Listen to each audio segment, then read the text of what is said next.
शास्त्रों के अनुसार घर की इन 3 महिलाओं को एकादशी का व्रत कभी भी नहीं रखना चाहिए। ऐसा करने से भगवान श्री हरि का अपमान माना जाता है। भूलकर भी आप ऐसा अनर्थ मत करिएगा। साथ ही साथ जानिए एकादशी के व्रत में कौन कौन सी सावधानियां बरतनी चाहिए और निर्जला एकादशी का व्रत कब रखा जाएगा। दोस्तों, शास्त्रों के अनुसार इन 3 औरतों को कभी भी एकादशी का व्रत नहीं रखना चाहिए, नहीं तो इन औरतों को घोर पाप लगता है। भगवान श्री हरि विष्णु और माता लक्ष्मी जी की कृपा से भी वंचित होना पड़ता है। लेकिन आखिर क्यों इन 3 औरतों को व्रत नहीं रखना चाहिए? व्रत रखना तो औरतों का प्रथम कर्तव्य होता है। व्रत रखने से पति की उम्र बढ़ती है, तो फिर शास्त्रों में आखिर ऐसा क्यों लिखा हुआ है? क्या आप भी जानना चाहते हैं? तो वीडियो के आखिरी तक बने रहे। दोस्तों, एकादशी जो कि हरि विष्णु जी को समर्पित होती है और एकादशी का दिन भगवान विष्णु का दिन माना गया है, और यह भी कहा गया है कि देवी देवताओं के जो व्रत होते हैं उन्हें आप करो ना करो आपकी मर्जी, इससे कोई पाप नहीं लगेगा। लेकिन एकादशी के व्रत को अगर न किया जाए तो उसे बहुत बड़ा अपराध लगता है, क्योंकि इस दिन अन्न में कलयुग का निवास होता है।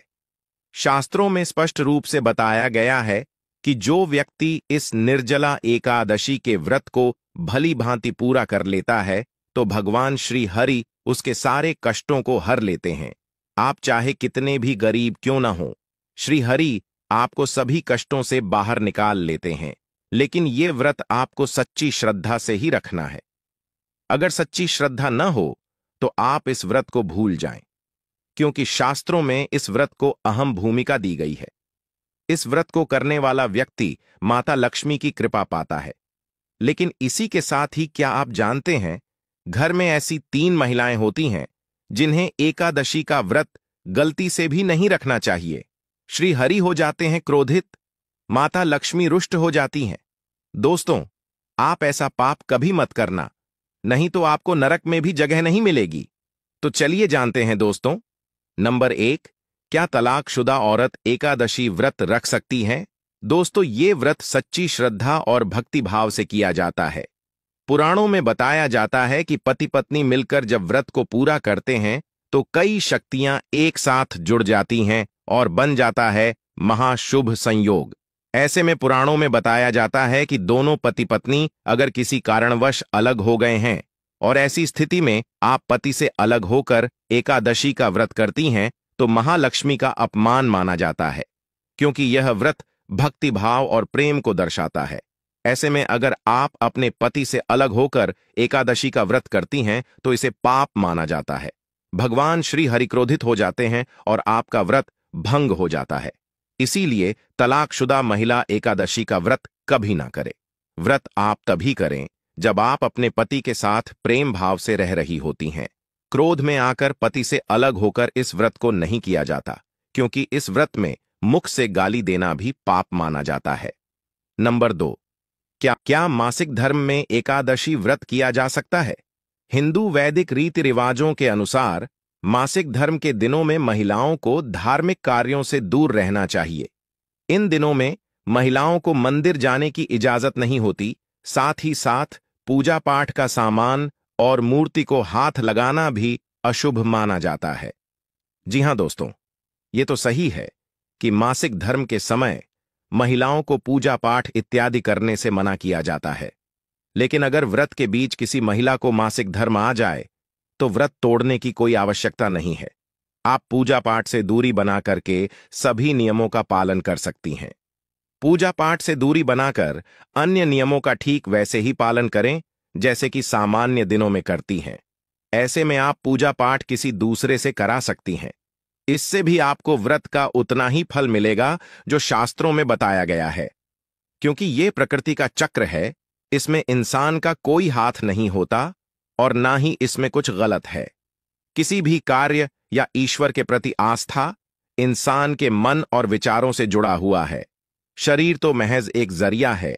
इसीलिए पूरे मन और श्रद्धा से माहवारी के दिनों में भी आप अपनी परंपराओं को बरकरार रखकर सभी नियम कानूनों का पालन कर सकती हैं। नंबर 3, क्या कोर्ट मैरिज करने वाली औरतें एकादशी के व्रत को कर सकती हैं? दोस्तों, खासतौर से सुहागिन महिला के लिए एकादशी की पूजा बहुत ही महत्वपूर्ण मानी जाती है। एकादशी का व्रत पूर्ण रूप से करने से ही वैवाहिक जीवन, संतान की पूर्ति, धन, दौलत, मोक्ष की प्राप्ति सब हासिल हो जाता है और पति पत्नी को 7 जन्मों तक का साथ मिल जाता है। लेकिन क्या आप जानती हैं, अगर आपने हिंदू रीति रिवाजों के साथ 7 फेरे नहीं लिए हैं, तो आप इस पवित्र एकादशी का व्रत भूलकर भी ना रखें। इसकी कथा सुनना भी आपके लिए पाप के समान है। इस अवस्था में आप एकादशी का व्रत कभी न करें। ऐसे में आप एकादशी के व्रत से दूर रहें। बगैर 7 फेरे लिए कोई भी महिला या पुरुष एकादशी पूजा व्रत नहीं कर सकती। शास्त्रों में इस बात की कतई मनाही है। अगर आपने कोर्ट मैरिज भी की है तो फिर भी आप एकादशी पूजा को करने में सक्षम नहीं हैं। पहले आप 7 फेरे ले लें, तभी आप एकादशी की पूजा या व्रत कर सकती हैं। 7 फेरे लेने के बाद आप किसी भी धार्मिक कार्य में शामिल भी हो सकती हैं। आप करवा चौथ का व्रत भी कर सकती हैं, और अगर आप शास्त्रों के विरुद्ध ऐसा करती हैं तो घोर अनर्थ और पाप माना जाता है। श्री हरि हो जाते हैं क्रोधित, माता लक्ष्मी नाराज होती हैं। दोस्तों, वहीं कुंवारी कन्या या पुरुष एकादशी का व्रत कर सकते हैं, लेकिन अधूरी शादी होने पर एकादशी का व्रत कभी न करें।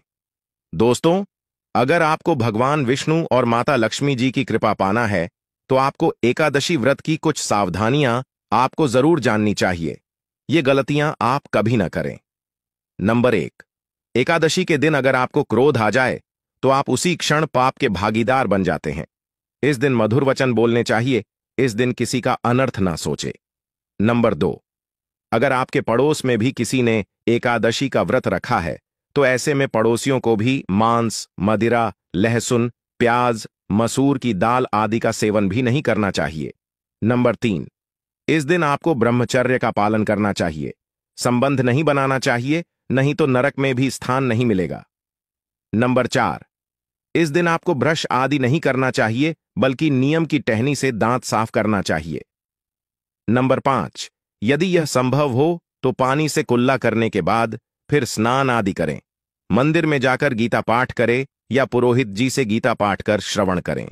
नंबर 6, एकादशी के दिन आपको क्रूर, पाखंडी, दुराचारी मनुष्य से बात नहीं करना चाहिए और ना ही किसी का दिल दुखाना चाहिए। रात्रि को जागरण कर कीर्तन करना चाहिए। नंबर 7, तत्पश्चात ओम नमो भगवते वासुदेवाय इस द्वादशी मंत्र का जाप करें। राम, कृष्ण, नारायण, विष्णु भगवान आदि के नामों को जपे।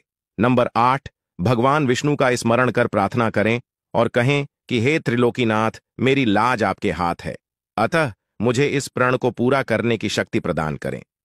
नंबर 9, ऐसी गलती मत करना। एकादशी के दिन गलती से भी घर में झाड़ू नहीं लगाना चाहिए, क्योंकि इस दिन चींटी आदि सूक्ष्म जीवों की मृत्यु आपके झाड़ू लगाने से हो सकती है। इसलिए एक दिन पहले ही घर की साफ सफाई कर ले। दोस्तों, एकादशी के दिन भगवान राम की पूजा करना भी शुभ माना जाता है। इस दिन सुबह जल्दी उठकर किसी मंदिर में स्थित पीपल अथवा बरगद के पेड़ के पास जाएं, उसे दूध मिश्रित जल से सींचें और वहां पर देसी घी का दीपक जलाएं। इसके बाद वहां पर थोड़ी देर शांति से बैठकर भगवान राम का स्मरण करें। यह मानसिक अशांति और तनाव को दूर करता है। और दोस्तों, सबसे जरूरी बात कि एकादशी को चावल व साबूदाना खाना वर्जित माना जाता है। ऐसी मान्यता है कि एकादशी के दिन चावल खाने वाला व्यक्ति पाप का भागीदार बनता है, इसीलिए इस दिन चावल न खाएं।